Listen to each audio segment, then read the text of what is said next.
Have you ever watched a professional rugby match and just wondered, how do they do that? We're going to pull back the curtain on what it really takes to build an athlete for what is, without a doubt, one of the most punishing sports on the entire planet. And let's just start right here. This one sentence says it all, doesn't it? It perfectly captures the brutal, physical arms race that is modern rugby. For 80 minutes, it's just a relentless collision of speed and sheer mass. The physical toll is, well, it's immense. So that brings us to the big question. How on earth do they do it? How do they survive a full season? Well, the secret isn't just about having grit or hitting the gym whenever you feel like it. No, it's a highly strategic, scientific process of turning the human body into a machine that's not just powerful, but durable enough to take a beating week after week. And the answer has a name. It's called periodization. You can think of it like a scientific roadmap for the entire year. It's all broken down into these very specific phases, and each phase has its own unique goal.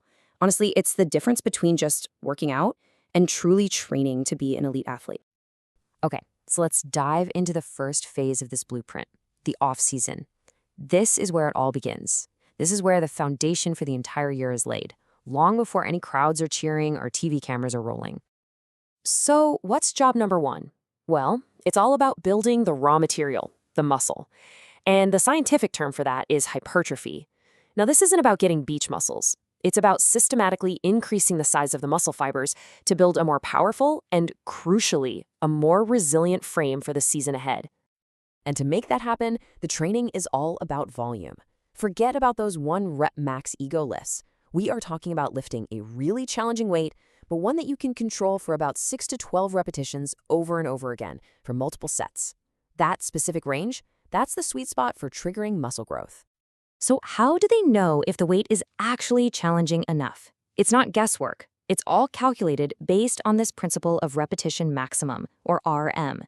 So if the training plan calls for 12 reps, the player is using their 12 RM weight. That is the absolute heaviest weight they can possibly lift for exactly 12 times with perfect form.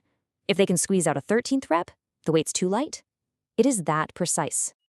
All right, so with all that new muscle built, the engine is officially bigger.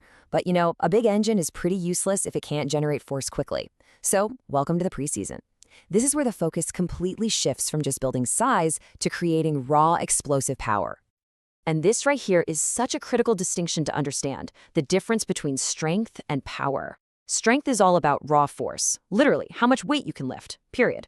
But power is about how fast you can apply that force. And in a game like rugby, an explosive tackle or a lightning-fast sprint is everything. So the training changes. They actually use lighter weights, but they move them with maximum speed and intent. So as you can see, the goals for the preseason are all about conversion. It's taking that raw muscle they built in the off-season and turning it into functional, game-ready force. This is literally where the raw material is forged into a weapon. Okay, let's move into the competitive season, because now the game completely changes. The goal is no longer about getting bigger or stronger or faster. It's really just about survival. I mean, think about it. This is a constant tightrope walk. You're dealing with the brutal physical impact of a game every single weekend. You've got constant travel. You've got the psychological drain of a long, grueling season. If you push too hard in the gym, you risk burnout or injury. But if you don't push hard enough, your performance starts to drop off. It's a crazy balancing act. So the entire strategy has to flip. It is no longer about building. It's all about maintaining and recovering. Gym sessions get shorter, sharper. Everything, and I mean everything, is monitored. And as you can see here, recovery isn't just an afterthought. It's a scheduled, scientific, absolutely essential part of the plan. But what happens when that final whistle blows on the season? You might think it's time to just kick back, hit the beach for a month, but for an elite athlete, the work continues, just in a very different form. This next phase is called the transition phase, or active rest, and it's a mandatory 2 to 4 week period that is absolutely non-negotiable for both physical and psychological recovery. I mean, trying to skip this phase is a direct threat to a player's long-term career.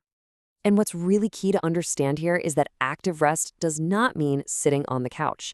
As you can see, it's about deliberate, proactive recovery. It's about fixing those nagging injuries from the season, screening the body for weaknesses that could cause problems next season, and just letting the mind and body fully reset before that whole brutal cycle begins all over again. So, When you put all these pieces together, what does this year-long journey actually look like on paper? And there it is, the complete blueprint. You can see that crystal clear progression. You build the mass, you convert it to power, you maintain that peak, and then you actively recover. It's a perfect, repeatable cycle. But is this just a rugby thing? Well, take a look at this. This is a conditioning plan for an elite gymnast. I mean, the physical demands could not be more different, right? Flexibility over mass, precision over brute force. And yet, just look at the pattern. Recovery, adaptation, max strength, power, in season. It's the same fundamental structure. So even with these wildly different demands of the sports themselves, the underlying scientific principle, this structured cycle of preparation and recovery, is exactly the same. What this tells us is that this blueprint isn't just for rugby. Periodization is the fundamental language of peak performance in pretty much every elite sport you can think of. It's the science that allows these athletes to consistently push the very limits of what the human body can do. And that really just leaves us with one final thought. The pros use a blueprint to achieve these extraordinary things because they know exactly when to push, when to maintain, and when to rest. It kind of makes you wonder, doesn't it? What could any of us achieve in any part of our lives if we applied that same blueprint thinking to our own goals?